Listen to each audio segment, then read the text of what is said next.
Shalom, apa kabarnya rekan-rekan yang ada di Seruyung? Saya percaya semua diberkati oleh Tuhan, semua menikmati anugerah Tuhan, semuanya menikmati kebaikan Tuhan. Saya bersyukur malam hari ini Tuhan percayakan untuk melayani saudara-saudaraku yang ada di Seruyung. Dan saya percaya malam hari ini kita semua akan merasakan berkat-berkat Tuhan dinyatakan dalam hidup kita. Malam hari ini kita akan sama-sama membaca firman Tuhan yang saya ambil dari Yeremia pasal 29 ayat 11 sampai ayat yang ke-14. Yeremia pasal 29 ayat 11 sampai ayat yang ke-14. Kita akan sama-sama membaca firman Tuhan ini. Yeremia pasal 29 ayat 11 sampai ayat yang ke-14. Sebab aku ini mengetahui rancangan-rancangan apa yang ada padaku mengenai kamu. Demikianlah firman Tuhan, yaitu rancangan damai sejahtera dan bukan rancangan kecelakaan, untuk memberikan kepadamu hari depan yang penuh harapan. Dan apabila kamu berseru dan datang untuk berdoa kepadaku, maka aku akan mendengarkan kamu. Apabila kamu mencari aku, kamu akan menemukan aku. Apabila kamu menanyakan aku dengan segenap hatimu, aku akan memberikan kamu menemukan aku. Demikianlah firman Tuhan. Dan aku akan memulihkan keadaanmu dan akan mengumpulkan kamu dari antara segala bangsa dan dari segala tempat kemana kamu telah kucerai-beraikan. Demikianlah firman Tuhan, dan aku akan mengembalikan kamu ke tempat yang dari mana aku membuang kamu. Amin. Nah, rekan-rekan yang ada di Seruyung, saya percaya kita semua sama menghadapi situasi yang luar biasa hari ini. Kita sedang hidup dalam kondisi yang disebut new normal. Kita melakukan segala sesuatu dalam keadaan normal yang baru, bukan dalam keadaan normal seperti yang kita lewati, yang di dalamnya ada disiplin-disiplin yang harus kita taati, yang itu aturan-aturan yang dikeluarkan oleh pemerintah. Tujuannya apa? Supaya kita bisa hidup di tengah-tengah kondisi situasi yang ada di hadapan kita. Nah, melalui pembacaan kita hari ini, kita melihat Tuhan berpesan kepada kita supaya kita tahu apa yang sedang kita hadapi hari ini. Dan tema kita hari ini yaitu meraih hari depan yang penuh harapan. Nah, Tuhan berkata, sebab aku ini mengetahui rancangan apa yang ada padaku mengenai kamu.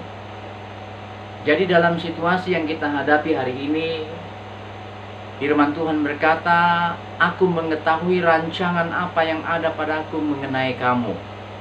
Jadi segala sesuatu yang terjadi hari ini, di dalamnya pasti ada rancangan-rancangan Tuhan. Dan rancangan Tuhan itu tentunya bertujuan untuk kebaikan kita sebagai umat-umatnya. Aku mengetahui rancangan apa yang ada padaku mengenai kamu. Demikianlah firman Tuhan, yaitu rancangan damai sejahtera. Nah, kalau rancangan damai sejahtera, lalu kenapa keadaan dan kondisi yang kita hadapi seperti ini? Yaitu menurut penilaian kita. Kenapa Tuhan melakukan seperti ini? Tidak sesuai yang kita inginkan. Ya, karena terkadang memang keinginan kita berbeda dengan keinginannya Tuhan. Tapi firman Tuhan di sini menjelaskan di tengah-tengah kondisi yang kita hadapi. Dia berkata, dan apabila kamu berseru dan datang kepadaku untuk berdoa, maka aku akan mendengarkan kamu. Jadi bukan berarti di tengah situasi kondisi ini Tuhan sudah meninggalkan kita. Tapi dia berkata di sini bahwa apabila kamu berseru di tengah-tengah situasi yang kamu hadapi hari ini, dan datang berdoa kepadaku, maka aku akan mendengarkan kamu. Di ayat yang ke-29, apabila kamu mencari aku, kamu akan menemukan aku. apabila kamu menanyakan aku dengan segenap hatimu. Pertanyaannya, apakah dalam situasi yang kita hadapi hari ini kita sedang mencari Tuhan? Apakah dalam situasi yang kita hadapi hari ini kita terus memuliakan Tuhan dalam kehidupan kita? Apakah dalam situasi ini yang lebih penting, apakah dalam situasi ini apakah kita menemukan wajahnya Tuhan? Justru dalam situasi seperti inilah kita harus bisa menemukan wajahnya Tuhan. Justru dalam situasi seperti inilah kita bisa mendengarkan suara Tuhan berbicara kepada kita melalui perenungan-perenungan firman Tuhan yang kita dengarkan. Nah, di dalam ayat 14, aku akan memberikan kamu menemukan aku, demikianlah firman Tuhan, dan aku akan memulihkan keadaanmu dan mengumpulkan kamu dari antara bangsa-bangsa dan dari segala tempat kemana kamu telah kucerai-beraikan. Demikianlah firman Tuhan, dan aku akan mengembalikan kamu ke tempat yang dimana aku telah membuang kamu. Tuhan akan mengembalikan kita ke tempat di mana Ia membuang kita. Tuhan mengembalikan kita dari situasi, dari kondisi yang kita hadapi hari ini kepada suatu kondisi yang dimana Tuhan akan memberikan kita kelegaan. Itulah sebabnya, bagaimana caranya untuk kita menghadapi situasi yang ada pada hari ini? Bagaimana caranya untuk meraih masa depan yang penuh harapan di tengah-tengah situasi kondisi yang kita hadapi hari ini? Yang pertama-tama kita harus lakukan ialah kita harus tetap teguh di dalam Tuhan. Apapun persoalannya, apapun situasinya, apapun kondisinya, firman Tuhan yang kita baca hari ini menginginkan supaya kita tetap teguh di dalam Tuhan. Di dalam Yosua pasal 1 ayat 6, ayat 7 dan ayat 9, di situ dikatakan jangan kecut hatimu. Jangan tawar hati di tengah-tengah kondisi yang kamu hadapi hari ini. Kenapa kita tidak boleh kecut hati? Kenapa kita tidak boleh tawar hati? Firman Tuhan berkata, sebab Allah menyertai engkau, sebab Tuhan menyertai engkau. Coba kita baca di dalam Yosua pasal 1 ayat 6, 7 dan 9. Firman Tuhan berbunyi demikian. Ayat 6 berkata, kuatkan dan teguhkanlah hatimu, sebab engkaulah yang akan memimpin bangsa ini memiliki negeri yang kujanjikan dengan bersumpah kepada nenek moyangmu, mereka untuk memberikan kepada mereka. Jadi Tuhan bilang di sini, kuatkan dan teguhkanlah hatimu, sebab engkaulah yang akan memimpin bangsa ini, yaitu bangsa yang keras hati, bangsa yang tegar tengkuk, untuk memiliki negeri yang dijanjikan Tuhan kepada kita. Negeri apa itu, saudaraku, yang dikasih oleh Tuhan? Yaitu surga surgawi. Tuhan mempersiapkan kita untuk menjadi pemimpin, untuk membawa banyak orang datang kepada Tuhan, supaya kita bisa masuk bersama-sama ke dalam kerajaan surga yang Tuhan persiapkan bagi orang-orang yang percaya kepadanya. Supaya kita menjadi pemimpin, memberitakan Injil kepada banyak orang. Dan Tuhan mempersiapkan saudara dan saya tetap teguh di dalam Tuhan. Apapun kondisinya, apapun masalahnya, Tuhan mau kita tetap teguh di dalam Dia. Kita tidak boleh goyah di tengah-tengah situasi kondisi yang kita hadapi hari ini. Kita tidak boleh kecut hati, kita harus tidak boleh tawar hati, sebab firman Tuhan berkata Dia menyertai kehidupan kita. Kuatkan dan teguhkanlah hatimu, kata firman Tuhan. Ayat 7 dikatakan di situ sekali lagi, hanya kuatkan dan teguhkanlah hatimu. Hanya kuatkan dan teguhkanlah hatimu dengan sungguh-sungguh bertindak.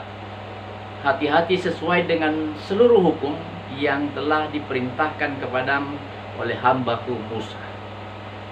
Jadi dia bilang di sini, dia katakan, hanya kuatkan dan teguhkanlah hatimu dengan sungguh-sungguh bertindaklah hati-hati sesuai dengan seluruh hukum yang telah kuperintahkan kepadamu oleh hambaku Musa. Janganlah menyimpang ke kanan atau ke kiri, supaya engkau beruntung kemanapun engkau pergi. Dalam situasi hari ini, firman Tuhan berkata, bertindaklah hati-hati, Jangan sampai keadaan membuat kita menyimpang ke kiri atau ke kanan, ya. Supaya firman Tuhan berkata, supaya kamu beruntung kemanapun engkau pergi. Tetap di dalam Tuhan, tetap teguh di dalam Tuhan, tetap dalam kondisi iman yang teguh, tetap teguh di dalam Tuhan, akan membawa kita kepada keberuntungan. Di ayat 9 berkata, bukankah telah kuperintahkan kepadamu, kuatkan dan teguhkanlah hatimu. Ya, dia ulangi di sini. Bukankah telah kuperintahkan kepadamu, kuatkan dan teguhkanlah hatimu. Janganlah kecut hati, janganlah tawar hati, sebab Tuhan Allahmu menyertai engkau kemanapun engkau pergi. Jadi ingat, saudara-saudaraku, di tengah-tengah situasi hari ini, Tuhan tidak pernah meninggalkan kita. Itulah sebabnya kita tidak boleh kecut hati. Kuatkan dan teguhkanlah hati kita. Jangan sampai kita tawar hati. Yang perhatikan di sini, sebab Tuhan Allahmu menyertai engkau kemanapun engkau pergi. Jadi Tuhan tidak pernah membiarkan. Tuhan tidak akan pernah lepas tangan. Tuhan senantiasa menjaga kita, menopang hidup kita, memberikan kita jalan keluar dalam segala sesuatu yang kita hadapi hari-hari ini. Mungkin kita merasa dalam situasi new normal ini, merasa diri kita merasa dikungkung, tidak ada kebebasan, sama seperti hari-hari yang kita lewati. Tapi disinilah kita bisa menintrospeksi diri, merenungkan kasih Tuhan, pertolongan Tuhan, bersandar kepada Tuhan. Sebab hanya Tuhanlah sumber pertolongan kita. Itu yang pertama. Kita harus menjadi umat Tuhan yang teguh di dalam Tuhan. Yang kedua, bagaimana kita menghadapi situasi ini supaya kita tetap kuat di dalam Tuhan. Yang kedua ialah tetaplah berdoa. Berdoa adalah hal yang penting dalam kehidupan kita sebagai umat-umat Tuhan. Tanpa doa kita tidak bisa melakukan apa-apa. Tanpa doa kita tidak punya kekuatan apa-apa. Tetapi dengan doa kita dapat meraih hari depan yang penuh harapan. Saya kira di tengah-tengah situasi ini kita mau supaya masa depan kita terus menghasilkan hal-hal yang baik, hal-hal yang luar biasa. Ya, mungkin sulit secara manusia, tetapi saya percaya kita semua akan mendapat pertolongan yang daripada Tuhan. Nah, yang kedua, firman Tuhan berkata di sini mengajak kita untuk berseru kepada Tuhan, yang artinya tetaplah berdoa. Apa yang kita harus lakukan untuk meraih masa depan yang lebih baik di tengah-tengah situasi kondisi yang kita hadapi hari ini? Coba kita baca di dalam Yeremia pasal yang ke-33 ayat 3. Nah, ini biasa dikatakan orang ini teleponnya Tuhan. Ya, jadi teleponnya Tuhan itu Yeremia 3:33. Nomornya bagus, angka 3. Firman Tuhan berkata, berserulah kepadaku, maka aku akan menjawab engkau, dan akan memberitahukan kepadamu hal-hal yang besar dan yang tidak terpahami, yakni hal-hal yang tidak kau ketahui. Mungkin ada yang kita pertanyakan kepada Tuhan hari-hari ini. Tuhan, mengapa hal ini terjadi dalam hidup saya? Mengapa ini menimpa dunia? Mengapa ini terjadi dalam kehidupan umat-umat Tuhan? Ya, mungkin itu pertanyaan setiap orang. Tetapi Tuhan sudah menjawab hari ini. Dia berkata, di tengah-tengah kondisi seperti ini tetaplah berdoa, berserulah kepada Tuhan. Dia bilang, berserulah kepadaku, maka aku akan menjawab engkau dan akan memberitahukan kepadamu hal-hal yang besar yang tidak terpahami. Hari ini kita tidak paham kenapa hal ini bisa terjadi dalam gereja Tuhan, dalam hidup kita sebagai umat-umat Tuhan. Tapi Tuhan berjanji di saat kita berseru, maka Tuhan akan menjawab segala sesuatu yang kita tidak pahami, hal-hal yang kita tidak ketahui dalam hidup ini. Pendek kata, firman Tuhan berkata dalam 1 Tesalonika pasal 5 ayat 17, tetaplah berdoa. Jangan sampai situasi hari ini membuat iman kita menjadi goyah, membuat kita semakin jauh daripada Tuhan. membuat kita menjadi orang yang merasa berputus asa lalu berkata, ya sudahlah, kalau Tuhan punya kuasa ya pasti Tuhan akan menolong saya hari ini. Ya, ada cerita seperti ini. Seorang anak berkata kepada seorang tokoh agama, kalau Tuhan itu ada, kenapa banyak orang yang hidup melarat di dunia ini? Kalau Tuhan itu ada, kenapa banyak orang yang susah di dalam dunia ini? Itu pikiran dari seorang yang mempertanyakan ini kepada tukang cukur sepertinya. Lalu tokoh agama ini menjawab kepada yang bertanya tadi. Karena yang bertanya ini kebetulan tukang cukur. Dia bilang, saya mau bertanya kepada kamu. Dia bilang, silakan tanya. Nah, kalau di dunia ini, apakah kamu percaya kalau di dunia ini ada tukang cukur? Lalu dia percaya, iya, tentu saya percaya karena saya tukang cukur. Nah, saya mau bertanya, kalau tukang cukur ada, kenapa ada banyak orang yang rambutnya tidak dicukur? Kenapa orang gila rambutnya panjang? Kenapa orang gila tidak ada yang cukur? Itu berarti tidak ada tukang cukur. Sama halnya dengan pertanyaan orang tadi. Dia bilang, kalau Tuhan ada, kenapa banyak kesusahan? Lalu tokoh agama ini bertanya pula, kalau tukang cukur ada, kenapa ada banyak orang-orang gelandangan yang rambutnya tidak terurus? Itu berarti tukang cukur juga tidak ada. Jadi saudara yang dikasihi oleh Tuhan Yesus Kristus, banyak hal yang kita tidak pahami dalam hidup ini, tetapi hari ini Tuhan memberikan kita jawabannya. Kita bisa memahami segala sesuatu hanya dengan tetap berdoa. Dia bilang, berserulah kepadaku maka aku akan menjawab engkau dan akan memberitahukan kepadamu hal-hal yang besar yang tidak terpahami, yakni hal-hal yang tidak kau ketahui.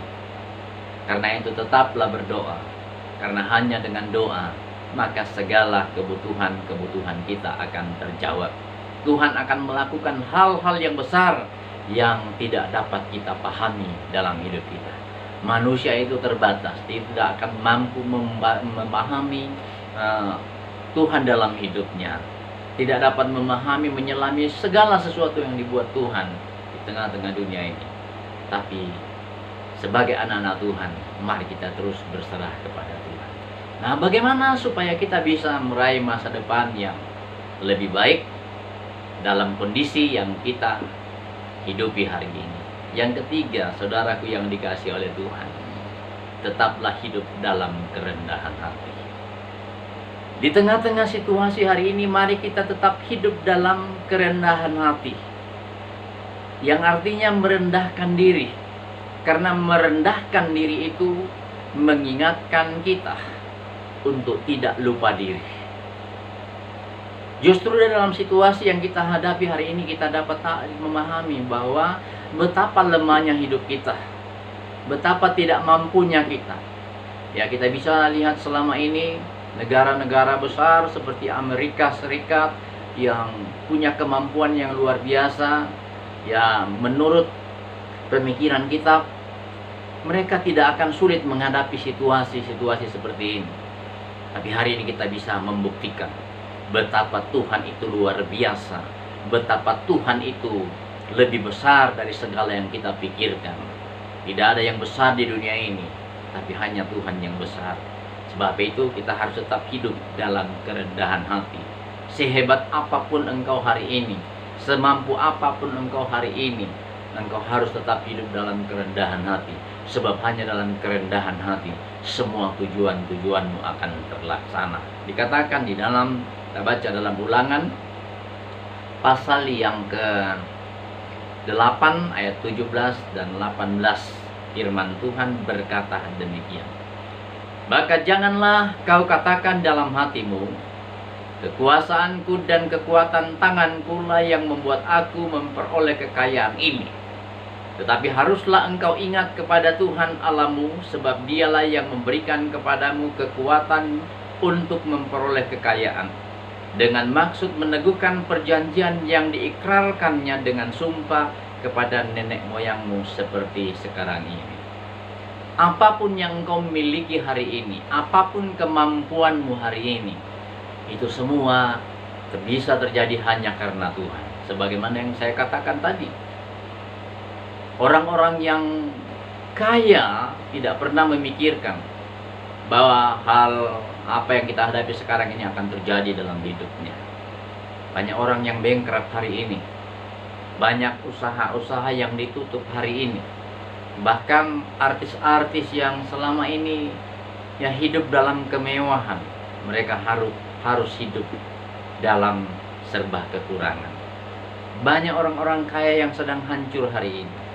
Dan ada seorang meramalkan bahwa di tengah-tengah COVID-19 ini, di akhir dari COVID-19 ini akan banyak orang yang hancur, bunuh diri, frustasi, gila, dan lain sebagainya.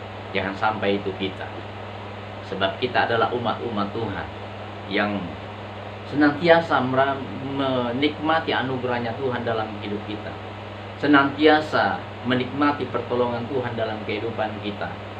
Kalau kita memiliki Tuhan dalam hidup kita, meraih hari depan yang penuh harapan, bukan sudah tidak ada lagi, tapi hari depan yang penuh harapan masih terbuka lebar. Yang terpenting kita harus tetap teguh di dalam Tuhan. Tidak boleh tidak. Kita harus tetap di dalam Tuhan, dan kita harus tetap berdoa kepada Tuhan, meminta kepada Tuhan, sebab Dia adalah sumber segala-galanya dalam hidup kita. Yang ketiga, bagaimana supaya kita meraih masa depan yang lebih indah lagi, kita harus tetap hidup dalam kerendahan hati. Apapun posisimu hari ini, apapun hartamu hari ini, bagaimanapun engkau hari ini, tetaplah hidup dalam kerendahan hati. Karena hidup dalam kerendahan hati, firman Tuhan menjanjikan di sini, maka janganlah kau katakan dalam hatimu, kekuasaan dan kekuatan tangankulah yang membuat aku memperoleh kekayaan ini. Tetapi haruslah engkau ingat kepada Tuhan Allahmu. Harus engkau ingat kepada Tuhan Allahmu, sebab Dialah yang memberikan kepadamu kekuatan. Yang memberikan kepadamu kekuatan. Kalau saudara-saudara masih bisa bekerja hari ini, itu semua karena Tuhan memberikan kita kekuatan dan kemampuan. Kekuatan kita tidak akan bisa membawa kita kepada kesuksesan tanpa campur tangan Tuhan di dalamnya. Sebab itu, jadilah peraih dan pemenang yang sesungguhnya. Peraih dan pemenang yang sesungguhnya itu adalah orang-orang yang tetap teguh di dalam Tuhan. Peraih dan pemenang yang sesungguhnya itu adalah orang yang tetap berdoa dalam situasi dan kondisi apapun. Dan peraih dan pemenang yang sesungguhnya itu adalah orang-orang yang tetap hidup di dalam kerendahan hati. Jadilah pemenang yang sesungguhnya dengan menjadikan proses hidup kita sebagai pengalaman hidup. Jadikan proses hidup kita hari ini sebagai pengalaman hidup yang indah di dalam Kristus. Diberkatilah kita yang mendengarkan firman Tuhan. Biarlah dalam aktivitas kita terus menemukan wajahnya Tuhan. Amin.